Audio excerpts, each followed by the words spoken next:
Assalamualaikum warahmatullahi wabarakatuh. Waalaikumsalam warahmatullahi wabarakatuh. Alhamdulillah wassalatu wassalamu ala sayyidina Rasulillah sayyidina wa maulana Muhammad ibn Abdullah wa ala alihi wa sahbihi wa mawalah. La haula wa la quwwata illa billah, amma ba'du. Bapak-bapak, ibu-ibu, saudara-saudara kaum muslimin rahimakumullah. Sudah menjadi keyakinan dalam kehidupan kita bahwa segala yang ada permulaannya tentu akan ada penghabisannya. Setiap yang punya awal mesti akan punya akhir. Tidak ada keabadian dalam kehidupan dunia ini. Semuanya datang dan pergi silih berganti, berubah oleh pergeseran masa dan pertukaran waktu. Demikianlah kalau kita mau merenungi kehidupan dari alam di sekitar kita. Sejak dari kehidupan tumbuh-tumbuhan, binatang, sampai kepada kehidupan kita, makhluk bernama manusia. Lihatlah kita manusia misalnya. Dimulai sejak kita terlahir ke alam ini, keluar dari alam rahim ibu, menjadi bayi yang merah tidak berdaya, untuk kemudian berangsur meningkat menjadi anak-anak. Dari kehidupan anak-anak berubah lagi kita menjadi remaja dengan segala keceriaan dan kelincahannya, dan dari masa remaja naik lagi kita memasuki usia dewasa, untuk kemudian berangsur memasuki hari tua. Lalu setelah kita memasuki hari tua, sehari, seminggu, sebulan, setahun, sampailah kita kepada batas waktu yang telah ditentukan oleh Allah, yang dinamakan ajal, dan bertemulah kita dengan yang disebut maut. Ini merupakan kepastian dalam kehidupan. Kalau saja kita mau merenung perubahan-perubahan yang terjadi pada diri kita, seharusnya membuat kita insaf dan sadar. Di kala remaja kita begitu lincah, punya rambut yang hitam ikal berderai, punya lesung di pipit, punya senyum yang indah menawan setiap orang yang melihat, punya kulit yang kencang dan bersih. Manakala kita memasuki hari tua, perubahan frontal pun terjadi. Kulit mulai jadi keriput, rambut yang tadinya hitam ikal berderai mulai memutih, nikmat berkurang, gigi yang tadinya utuh dan sanggup mengunyah apa saja, satu demi satu permisi meninggalkan kita. Sangat boleh jadi dikala remaja kita senyum semua orang terpikat. Dikala hari tua dengan kulit yang keriput dan gigi yang tidak ada lagi, manakala kita senyum, mungkin orang bakal lari dari sekitar kita.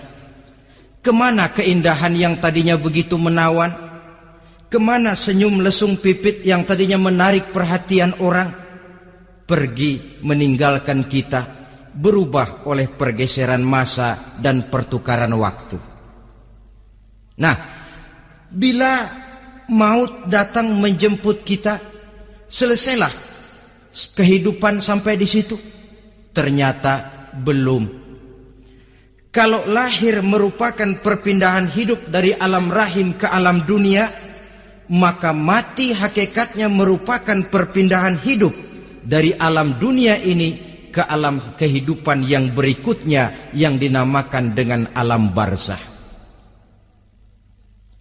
Andai kata hidup cuma sekali, secara moral kita sanggup berkata, alangkah tidak adilnya Tuhan.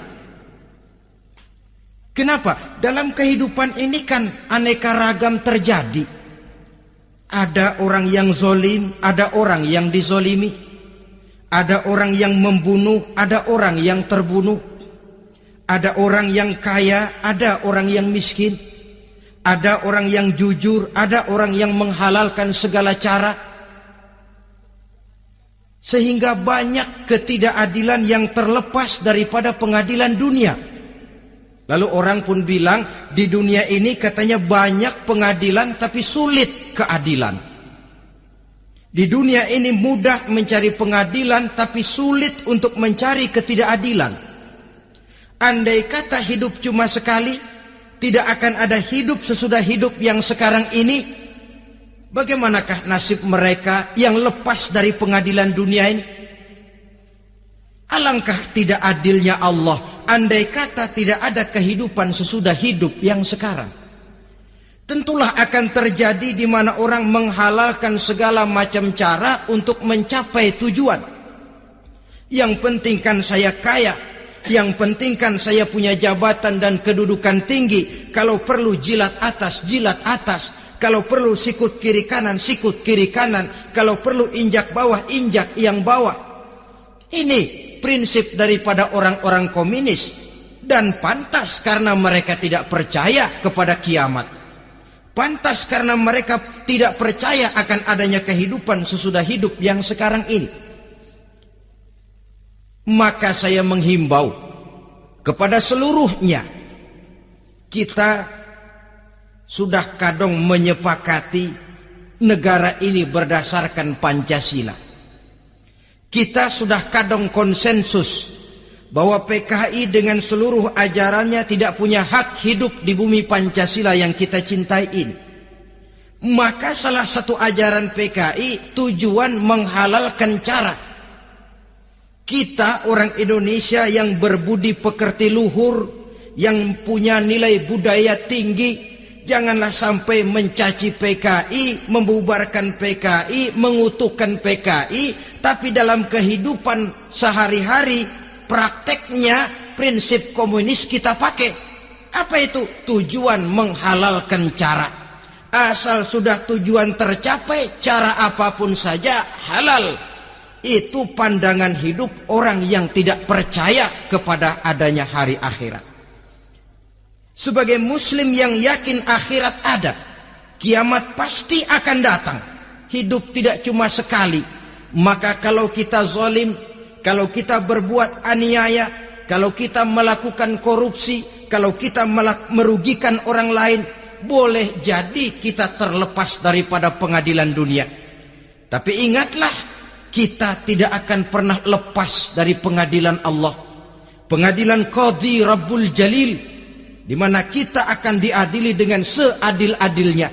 Dan tidak satu perbuatan yang bersifat salah, yang bagaimanapun kecilnya, yang akan lepas dari pengadilan di akhirat itu nanti.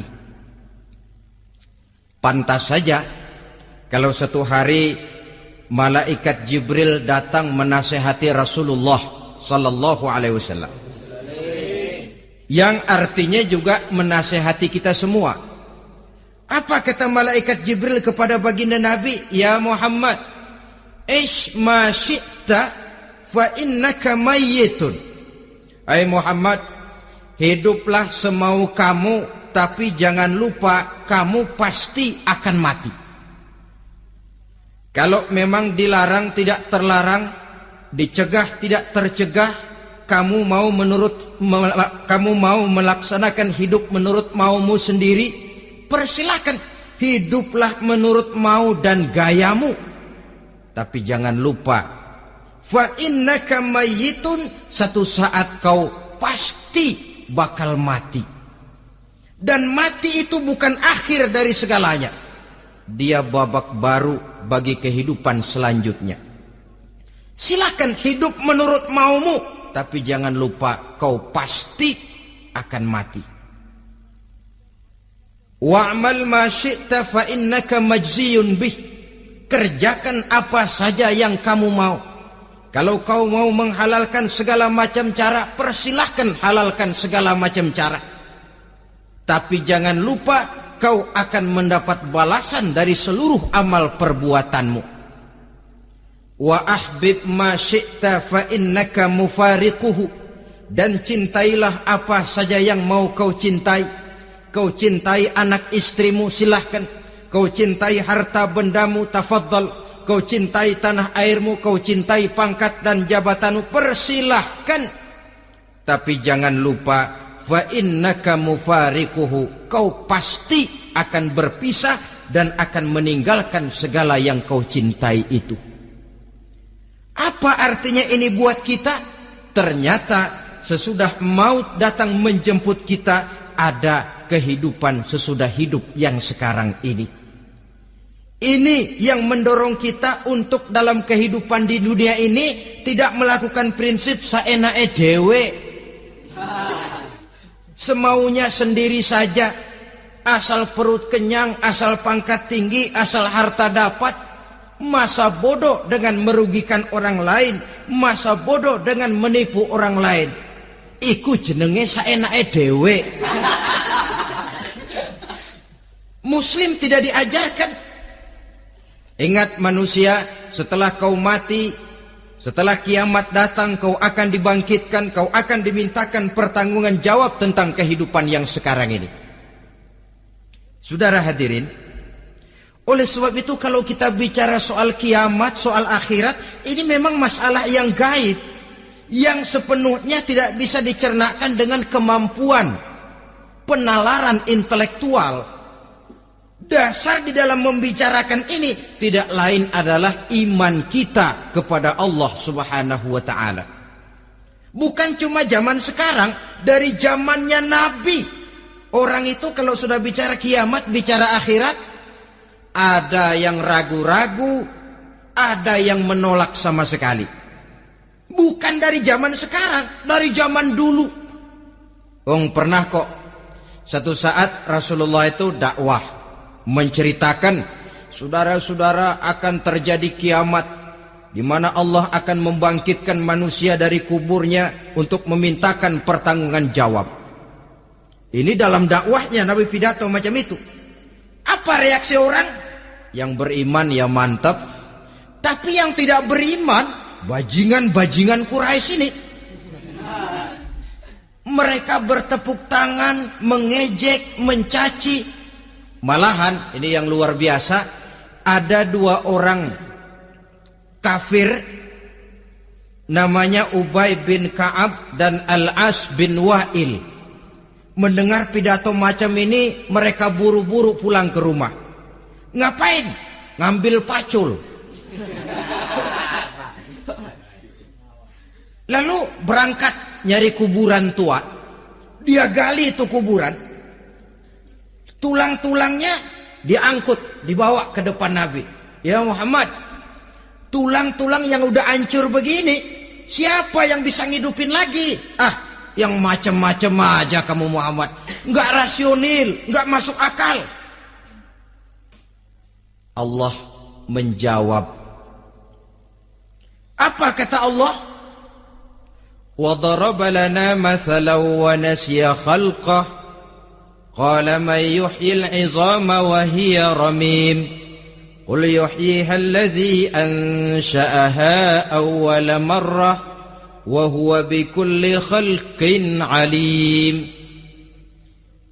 Mereka memberikan perumpamaan kepada kami, kata Allah. Mereka melupakan asal kejadiannya. Mereka bertanya, siapa yang sanggup menghidupkan tulang belulang yang sudah hancur kayak begini? Qul yuhyiha allazi ansha'aha awwala marrah. Katakan kepada mereka Muhammad, yang akan menghidupkannya adalah Dia yang telah menciptakannya pertama kali dulu. Kalau Dia sanggup menciptakan, Dia tentu lebih sanggup lagi untuk mengembalikan reproduksi ciptaan itu sebagaimana semula. Yang paling kasihan yang ragu-ragu. Akhirat itu ada apa enggak sih? Kiamat itu ada apa enggak sih? Lantaran ragu-ragu, terombang-ambing dia antara harapan dan putus asa, antara kenyataan dan idealisme.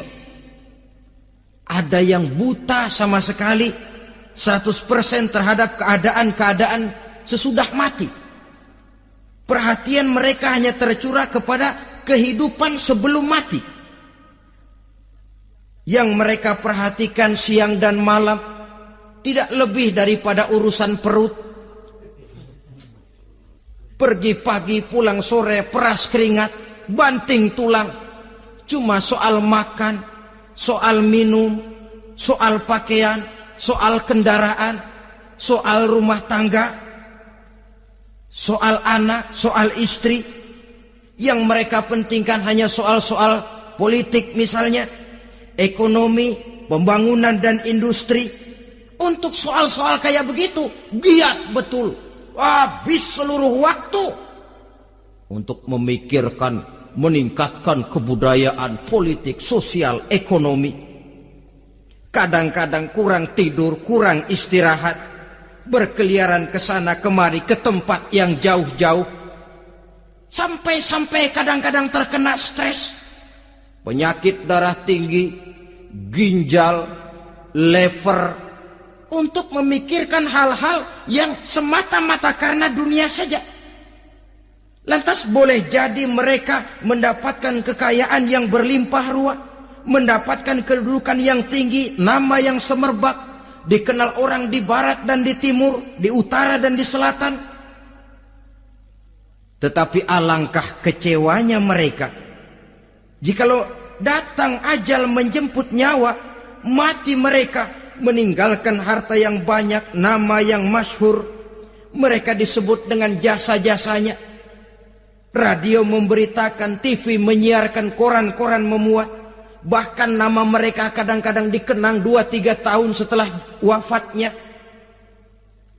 Tetapi dalam pada itu, roh mereka merintih, mengeluh, menderita, karena dilemparkan oleh Allah ke tempat-tempat yang kotor. Penyesalan yang sudah tidak akan ada gunanya lagi. Saudara-saudara kaum muslimin rahimakumullah, oleh karena itu kehidupan akhirat bukanlah dongeng dan takhayul, bukan khurafat dan hayalan. Kehidupan akhirat, hari kiamat adalah kebenaran dan kepastian. Dalam surah Al-Hajj ayat ke-7, Allah Subhanahu wa taala menyatakan, wa anna as-sa'ata atiyatun la raiba fiha wa anna Allah yab'atsu man fil qubur, dan bahwasanya kiamat itu sesungguhnya adalah sesuatu yang pasti dan tidak ada keraguan-raguan lagi di dalamnya, dan bahwasanya Allah sungguh-sungguh akan membangkitkan manusia dari kuburnya masing-masing. Nah, kalau kita sudah yakin kiamat sesuatu yang pasti adanya, akhirat sesuatu yang pasti adanya, dari mana pembicaraan tentang kiamat ini kita mulai? Tentu dari diri kita. Marilah kita mencoba melihat proses perjalanan hidup ini sampai kita memasuki kiamat. Hadirin, tidak ada makhluk secantik manusia. Tidak percaya, pernah ke Ragunan? Nah, saudara masuk ke kebun binatang, segala macam makhluk ada di situ, ratusan macam jenis binatang. Bandingkan dengan saudara, kira-kira cakep mana?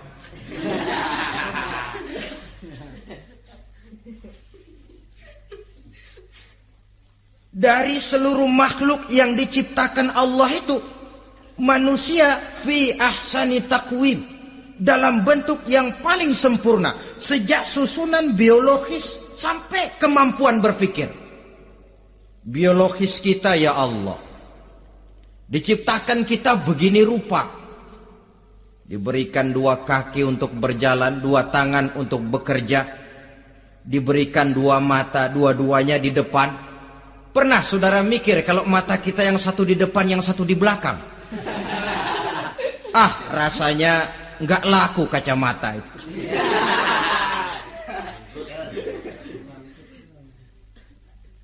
Diberikan hidung dengan 2 lubang, tahu betul Allah ke bawah lagi lubangnya. Coba pikir kalau lubang hidung kita menghadap ke atas. Aduh, kalau musim hujan repot jagain hidung. Laqad khalaqnal insana fi ahsani taqwim. Sungguh telah kami ciptakan manusia dalam bentuk kejadian yang paling sempurna ketimbang makhluk-makhluk Allah lainnya. Nah, kesempurnaan manusia ini oleh karena hidupnya terdiri dari 2 unsur pokok. Pertama unsur jasmani dan kedua unsur rohani. Jasad dan roh.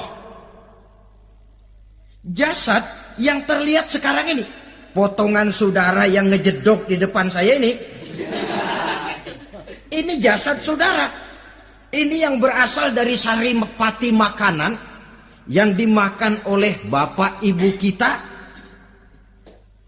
Lalu hasil kerjasama yang baik antara ibu dengan bapak, terwujudlah kita. Kalimat langsungnya jasad ini berasal dari tanah yang tadi berubah dari bayi, remaja, dewasa, meningkat hari tua. Yang berubah itu jasmani kita. Kenapa? Karena jasmani itu materi, benda, daya tahannya terbatas. Dia berubah oleh pergeseran masa dan pertukaran waktu. Apa ada orang makin tua makin cakep? Jasmani oleh karena dia materi, dia berubah oleh pergeseran masa dan pertukaran waktu. Nah, yang menyebabkan jasmani itu bergerak karena ada roh di dalamnya. Ini yang menyebabkan kehidupan. Ini yang menjadi sumber kehidupan, pusat kesadaran dan pengertian dalam kehidupan manusia. Tanpa roh dalam diri kita, maka jasad kita. Pernah lihat orang mati? Nah, itu kalau orang mati, coba perhatikan. Apanya yang kurang? Kupingnya masih ada, tapi sudah tidak sanggup mendengar.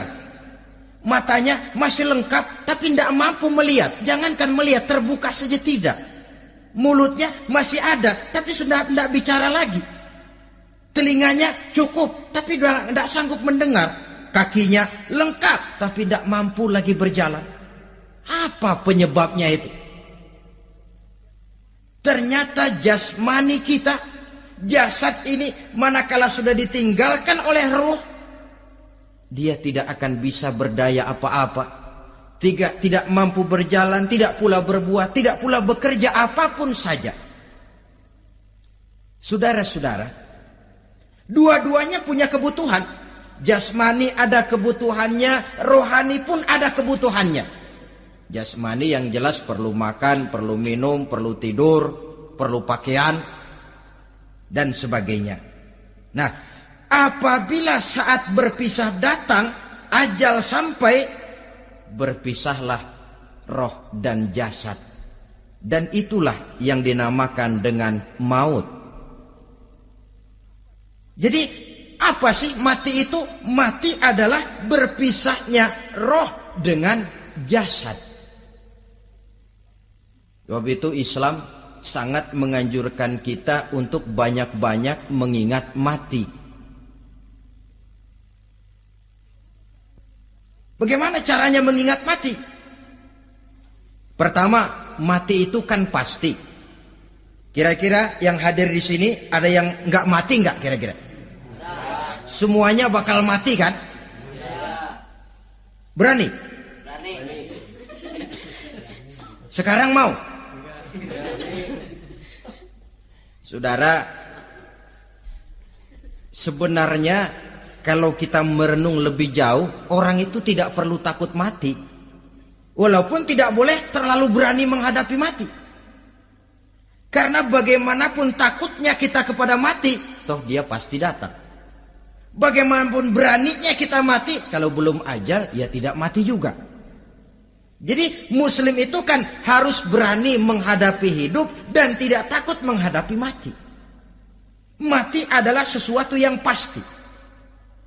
Muslim dianjurkan banyak-banyak mengingat mati dalam kehidupan. Caranya bagaimana?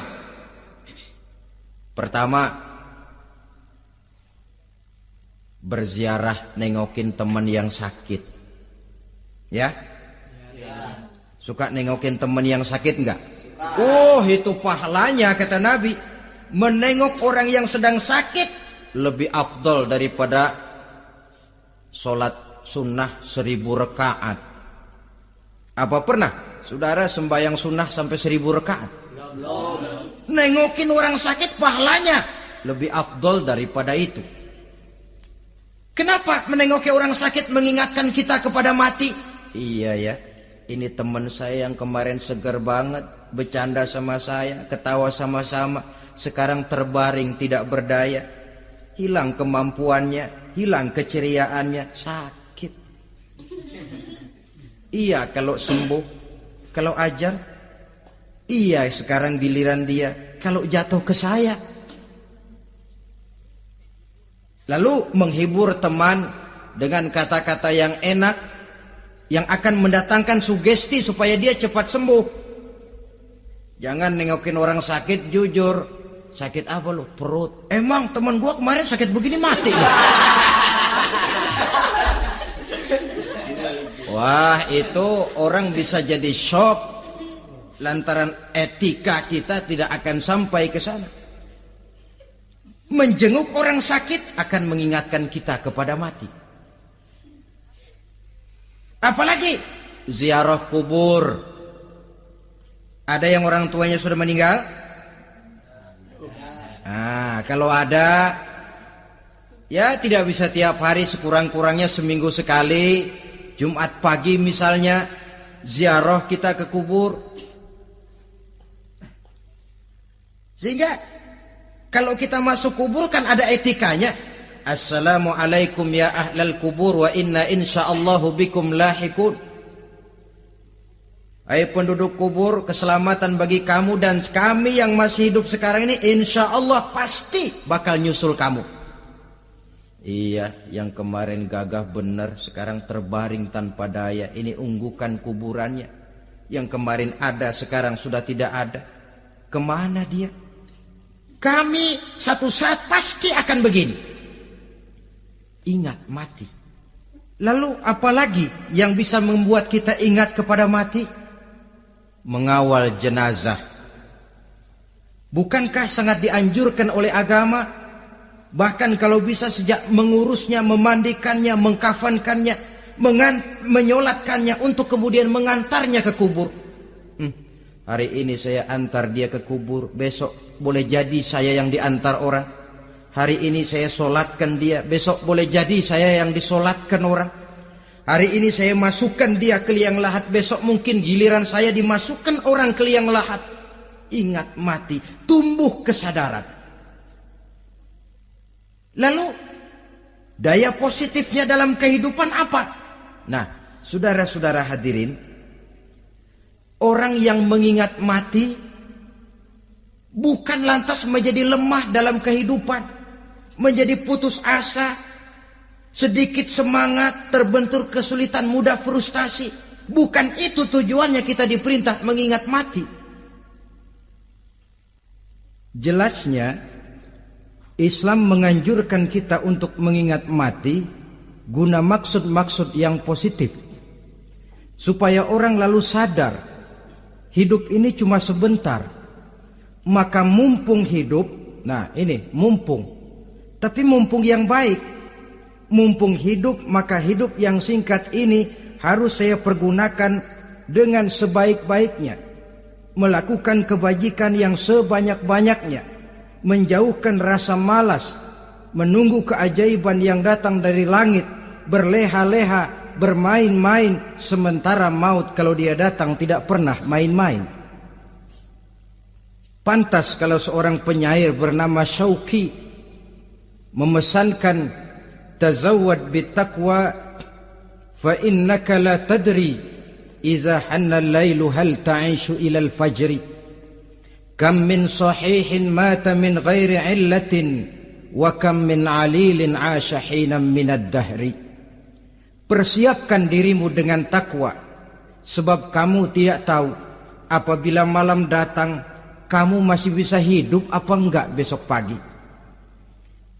Apa ada jaminan saudara yang kumpul di depan saya malam ini besok masih bisa hidup? Tidak. Ada jaminan? Tidak. Tidak ada sama sekali. Kam min sahihin mata min ghairi illatin. Berapa banyak orang sehat mati enggak pakai sakit lagi. Sebabnya kadang-kadang ringan saja. Ada yang cuma jatuh di kamar mandi mati. Ada yang cuma ketiban pensil. Iya, kalau ketiban pensil 3 peti masa enggak mati. Ta'addadatil asbab wal mautu wahid. Sebabnya boleh jadi macam-macam, tapi mati satu juga, yaitu mati. Dia seperti kelapa yang terlalu tua jatuh ke bawah, yang kembang baru keluar pun jatuh ke bawah. Itulah mati. Dia datang menjemput yang bayi, dia datang mengambil yang anak-anak, dia datang juga kepada yang remaja, kepada yang dewasa, kepada yang tua sekalipun. Jangan yang remaja lalu berpikir, gua rasanya masih jauh banget mau mati. Ini sesuatu yang pasti yang kita tidak pernah diberitahu kapannya. Kalau dikasih tahu kapannya kan kita bisa, umpama malaikat maut datang ke rumah saya, saudara Zainuddin kau mati 80 tahun lagi. Wah, saya kan berhitung, masih lama, poya-poya aja dulu Tapi ini tidak pernah diberitahu kepada kita. Lantaran tidak diberitahu itulah kita perlu bersiap-siap dengan selalu mengingat-ingat mati yang mendorong kita untuk berbuat positif. Satu contoh peringatan mati yang mendatangkan positif pada peristiwa ketika turun perintah hijrah. Ketika di Mekah sudah terpepet turun perintah hijrah. Ini sahabat yang berangkat hijrah, jangan dikira semua bulat hati. Ada yang mikir, kalau saya hijrah berangkat dari Mekah ke Madinah, nanti di tengah jalan dicegat oleh kafir Quraisy lalu dibunuh, mati saya. Takut mati. Allah peringatkan, kullu nafsin za'iqatul maut. Kamu disuruh hijrah saja takut mati, padahal kamu tahu semua yang hidup bakalan mati. Diam saja di Mekah mati, hijrah ke Madinah pun akan mati. Mendengar ayat ini, Sayyidina Umar bin Khattab seperti dibakar semangatnya. Kalau sebagian sahabat hijrah sembunyi-sembunyi, beliau mau hijrah itu malah bajingan Quraisy dikumpulkan dekat Ka'bah. Pidato, ya ma'syara Quraisy, dedengkot Quraisy, dengerin. Besok pagi yang namanya Umar bin Khattab mau hijrah dari Mekah ke Madinah. Siapa yang kepengen kepalanya berpisah dengan badannya, persilahkan cegat Umar di jalanan.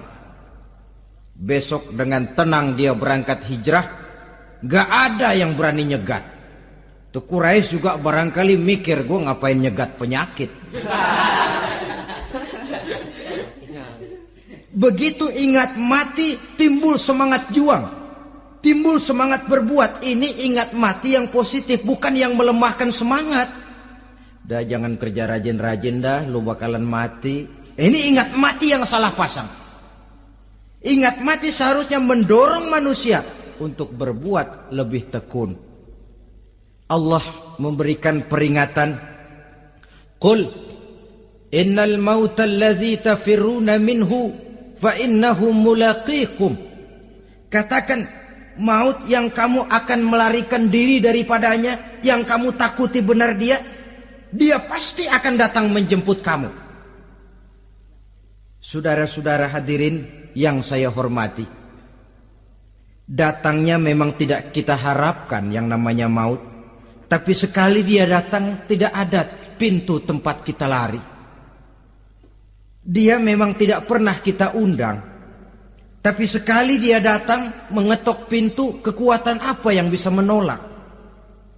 Dia sebuah tanda seru dalam kehidupan. Apa yang menyebabkan orang takut mati? Pertama barangkali karena dia tidak tahu bagaimana kehidupan sesudah mati. Alam kubur gelap, alam akhirat gelap. Sehingga dia bingung, lantaran bingung lalu jadi takut. Yang kedua boleh jadi oleh bayangan-bayangan dosa yang pernah dia kerjakan di dunia ini.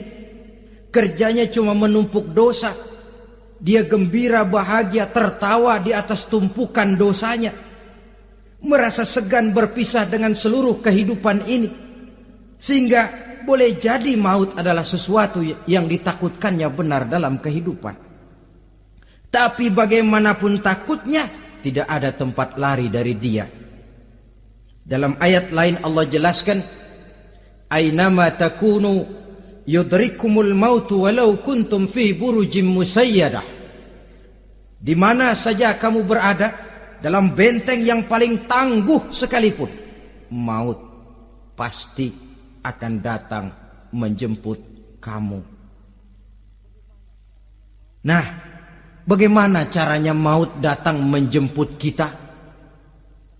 Bila datang dia, sang malaikat pencabut nyawa, malaikat Israel namanya,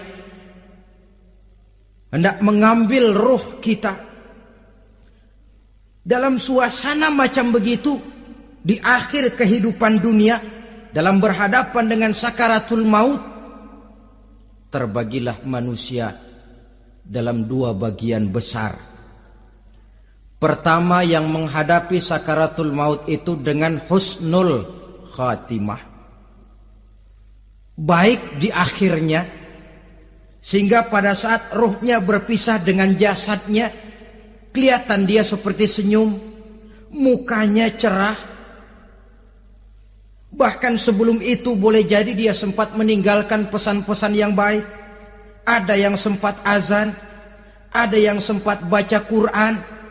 Pernah kan nemui orang yang mau mati seperti itu? Yang sempat azan, yang sempat baca Quran, yang sempat meninggalkan wasiat-wasiat yang baik. Sebab apa? Malaikat maut datang menjemput mereka juga dengan baik-baik. Dicabut ruhnya perlahan-lahan, tapi sungguh pun perlahan-lahan. Pedihnya, sakitnya tetap tiada tara. Rasulullah Sallallahu Alaihi Wasallam, dikala beliau hendak berhadapan dengan sakaratul maut, diceritakan mencelupkan tangannya ke dalam gelas berisi air, lalu mengusapkannya ke muka beliau seraya berdoa, Ya Allah, mudahkan saya dalam menghadapi sekarat ini. Beliau juga yang mengatakan bahwa sakitnya sakaratul maut sama dengan 300 kali bacokan pedang. Sehingga kita diajarkan doa, di antara doa selamat itu kan ada Allahumma hawwin alaina fi sakaratil, ya Allah, mudahkan saya di dalam menghadapi sakaratul maut itu. Ketika ruh ini keluar dari jasad, mata masih mengikuti ruh itu. Sehingga kadang-kadang ada yang matanya terbelalak dan tidak sempat ditutup, terbuka terus, mengikuti ruh itu keluar dari jasadnya.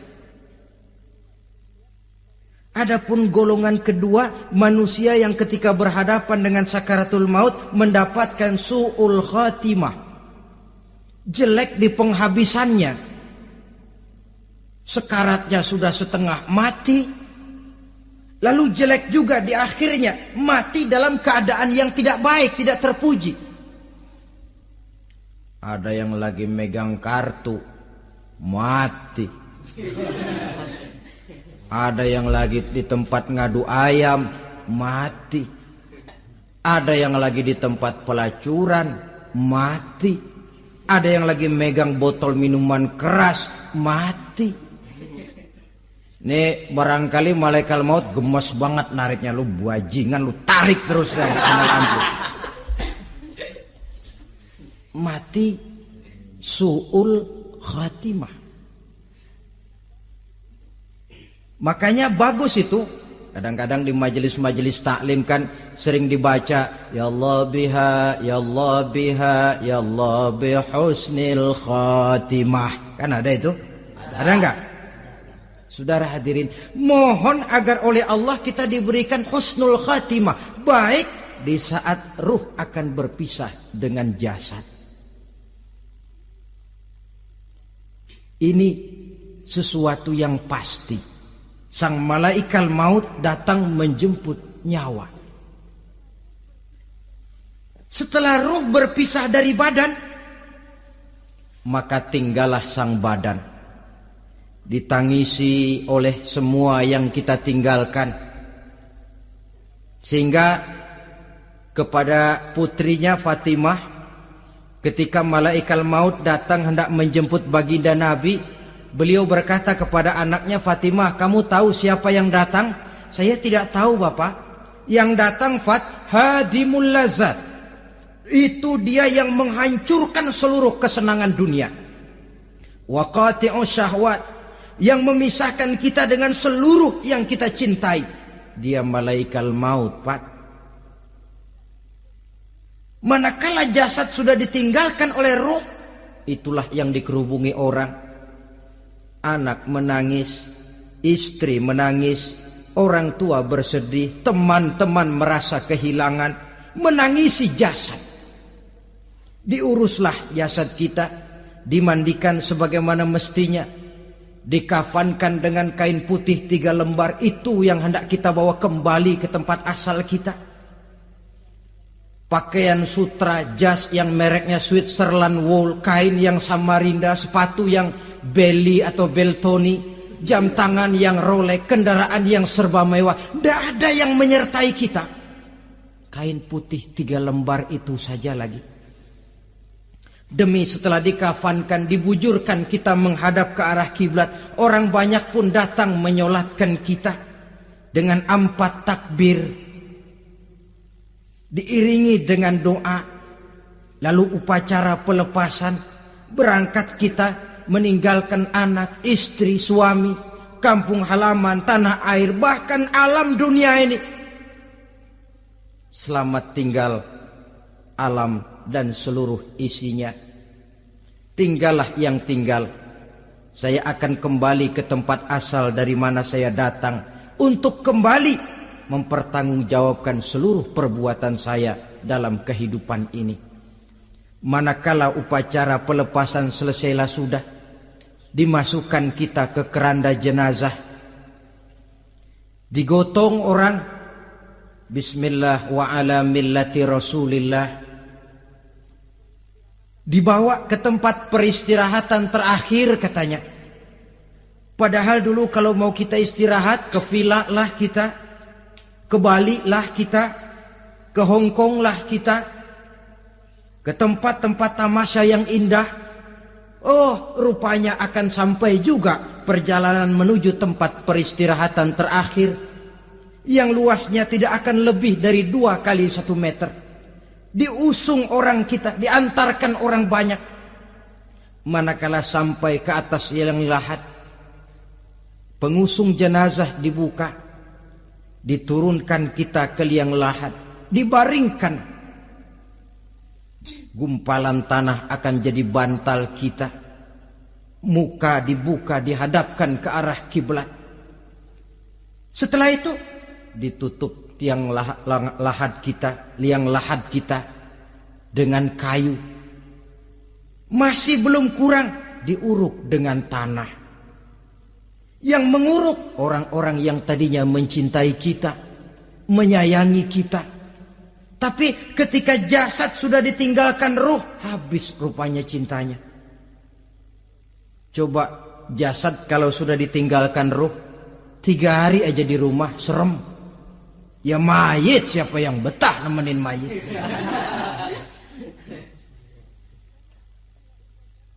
Lalu bila upacara pemakaman selesai, maka berusahalah semuanya. Para pengantar akan kembali ke rumahnya masing-masing. Maka masuk kita ke alam kehidupan, yaitu yang disebut alam barzah atau alam kubur. Apa selesai hidup sampai di situ? Tidak. Hanya beberapa langkah setelah yang mengantar kita pulang. Diriwayatkan dalam hadis Bukhari dan Muslim, bila seseorang sudah diletakkan di kuburnya, lalu yang mengantar kembali pulang, maka roh si mayit akan dapat mendengar bunyi terompah orang yang pulang itu. Bunyi terompahnya terdengar. Datang dua malaikat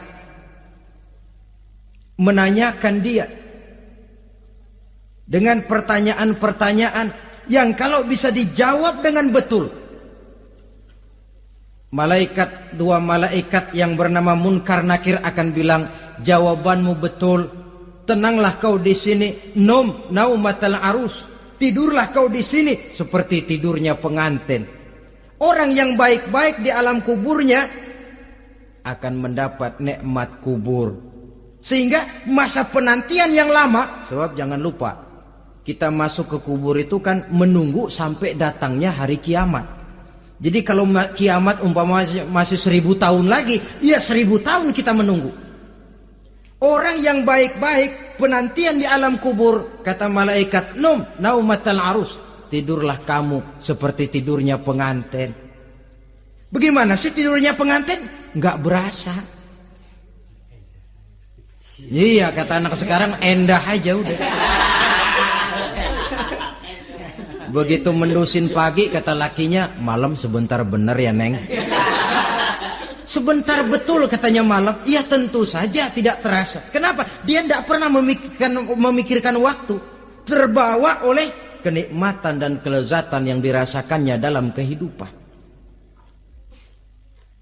Tapi orang kafir, orang yang dosanya bertumpuk, tidak sanggup menjawab pertanyaan dua orang malaikat, maka dia akan mendapat azab di alam kuburnya terus menerus siang dan malam sampai datangnya hari kiamat. Ibarat maling ayam ketangkep, belum masuk pengadilan udah digebugin duluan. Kan begitu kan? Ada maling ayam nggak di sini? Nah, itu yang nyaut tadi pengalaman itu. Di sidang belum divonis, belum digebugin babak belur. Saudara hadirin, maka alam kubur bisa merupakan raudhatun min riyadil jannah. Taman di antara taman-taman surga, pun juga bisa merupakan hufratun min hufarin niran, menjadi liang daripada neraka. Ada lagi riwayat yang dari Imam Muslim yang diperoleh dari Zaid bin Sabit. Zaid bin Sabit cerita, satu hari kami bersama Rasulullah sallallahu alaihi wasallam berada dalam kebun kepunyaan Bani Najjar. Rasulullah sedang duduk di atas keledai. Tiba-tiba entah bagaimana itu keledai terkejut, kaget, berontak, hampir Rasulullah jatuh. Rasulullah kemudian bertanya, rupanya di kebun itu ada kuburan tua, 5 atau 4 kuburan. Rasulullah lalu bertanya, saudara-saudara ada yang tahu nggak ini kuburan siapa? Nggak ada ya Rasulullah. Memang kenapa? Ini penghuni kuburnya lagi disiksa oleh Allah. Andai kata boleh saya mohon kepada Allah supaya kamu dengar seperti yang saya dengar, andai kata saja kamu kuat mendengarnya, saya pasti akan berdoa. Tapi sayang, saya yakin kamu pasti tidak akan kuat mendengar mereka mendapat azab di kuburnya. Hadis sahih riwayat Imam Muslim dari Zaid bin Sabit. Kehidupan di alam barzah. Pak, iya kalau yang matinya dikuburin.